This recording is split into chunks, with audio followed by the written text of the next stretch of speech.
has been instrumental in helping you get to this place where you are in your life? I want to try to do it in order. Yeah, okay. My godmother, every morning, has been a true inspiration. She's about 95 or 96 years old right now, if I'm not mistaken. And so she was instrumental. She always, as well, positively enforced me. She always let me know that God had a plan for my life. Then it would be Pastor Ray. Just meeting her, just showing me something different about God and how he can use you if you allow him to, if you will. Who first introduced me to deliverance, even the idea that you can be free from something. I had no idea, so that was my first encounter with that. Pastor Boyd, who introduced me to faith on a whole nother level, with the wisdom that he imparted on that level. Prophetess Juanita Bynum, who phenomenal influence in my life, who took the time out to validate who I was in God. I always knew that was a gift or a call, but she really validated it and was instrumental in sowing wisdom in my life and just mentoring me for a couple of years. And so she definitely was an influence. Or Dr. Wilson played a huge role. I would call her like my foster mother. So at the time, Prophetess was on the road and she wasn't really hands-on because she wasn't there.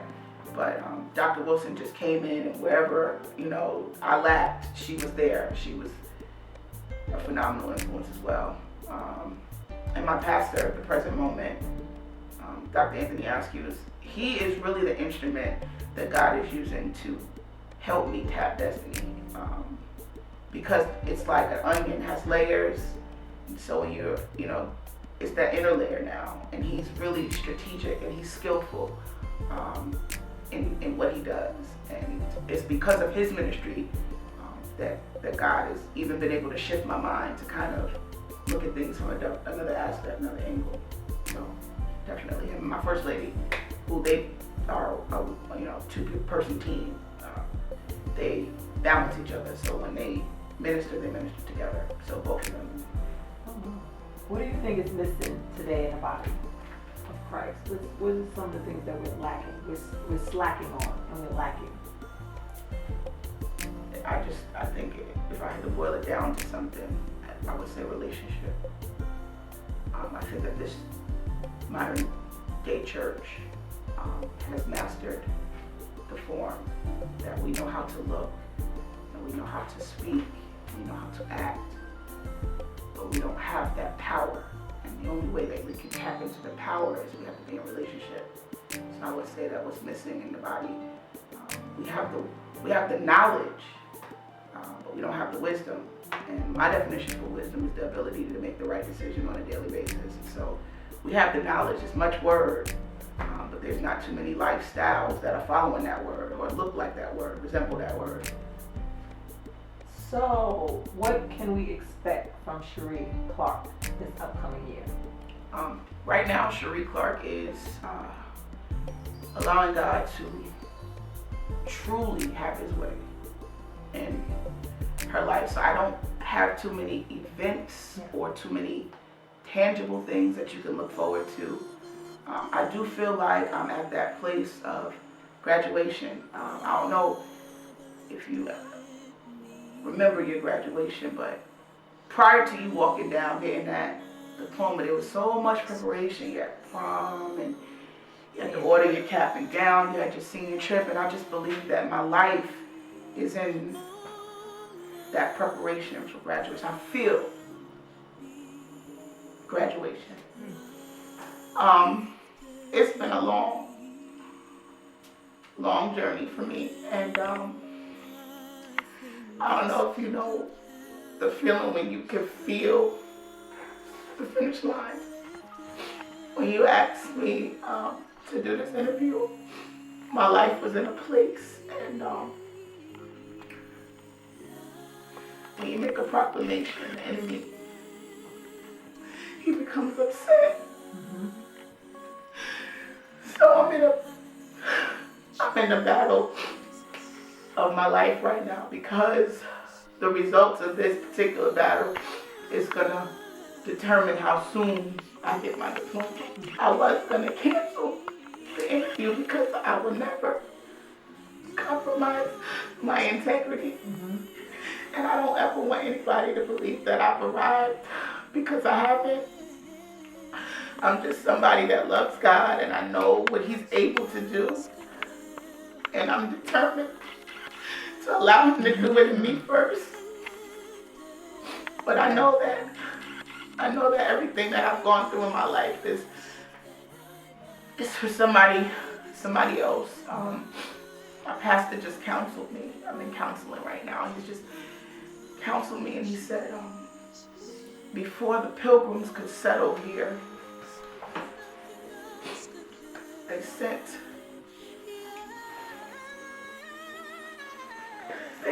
pioneers to settle the ground. It was the pioneers that got the darts from the Indians. It was the pioneers that suffered in the cold. They didn't know the land. But it was their struggle that allowed the Pilgrims to come and settle. But when you've been chosen by God to be a pioneer, you have to go through to settle the land. And I questioned God, why would, after I agreed to do this interview, when a lot of issues came up, my past came up, I said, God, I've been living for you. I've been,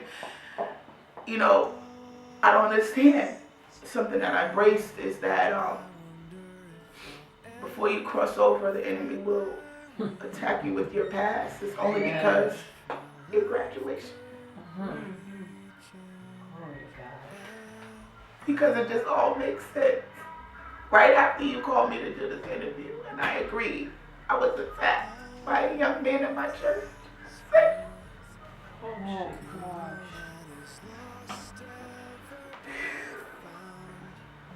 It was somebody that I trusted.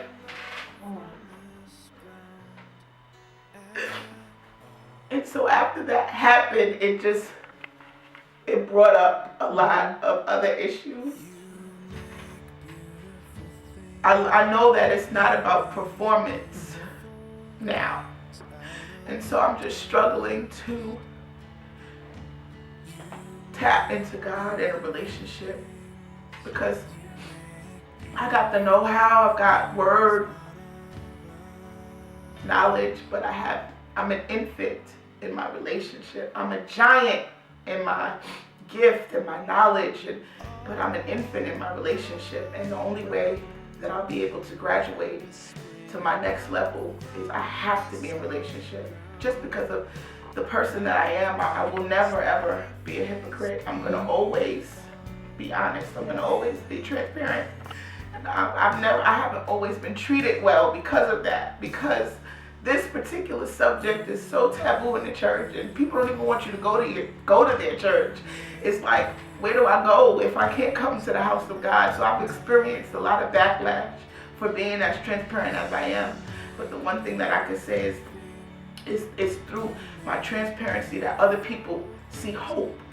I was doing a Bible study, and right before this battle, and most of the people that were at my Bible study were homosexuals. And for the first time, there was a glimmer of light. I said, I can be free. Like, I don't have to live like this. And I said, homosexuality is not who you are. It's what you've been wearing. And because you've been wearing it for so long, the enemy has whispered to you and told you that that's who you are. But as soon as you take off that jacket and look in the mirror and see who God made you, it's going to be your choice to put that jacket back on. But I know that somebody's going to read this interview, and somebody's going to get a glimmer of hope, and somebody's going to know that God can do it no matter what they told you, no matter what you see when you look in the mirror. It's not who you are, it's what you've been wearing, and you can take it off with God's help. Only God can do it, and it's not in people's timing. And that's another thing, it's not in man's timing. There's no 7 days to deliverance and 12 steps to freedom. God makes everybody an individual, and it's through your struggles that he develops character. If I was never presented with this as a struggle, I would never be the woman that I am today, as far as strength and just the character that he's developed in me through my struggle. It has made me a more compassionate individual. It has made me a more loving individual. Yes. Where I would have never been that if it was just based on how I was raised, or if it was just based on, you know, what I grew up with or what I grew up around. You know, because we don't, my mother told us we don't even play with those kind of people. Yeah. But when I turned out to be one of those people, how can I not, you know, go back and love on everybody? I have love for everybody. I don't ever look down on anybody, because I've been in some low places. There are moments like this, like I feel God all around me right now. But another thing is that I don't believe ministry has to be done from the pulpit.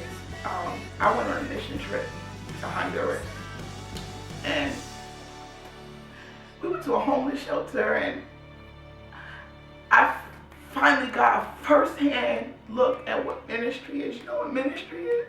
He said, with loving kindness have I drawn thee. And it's not your sermon, it's not what you got on. Can you just give me a hug? Mm-hmm. Can you just tell me you love me? And I experienced that in Honduras for the first time.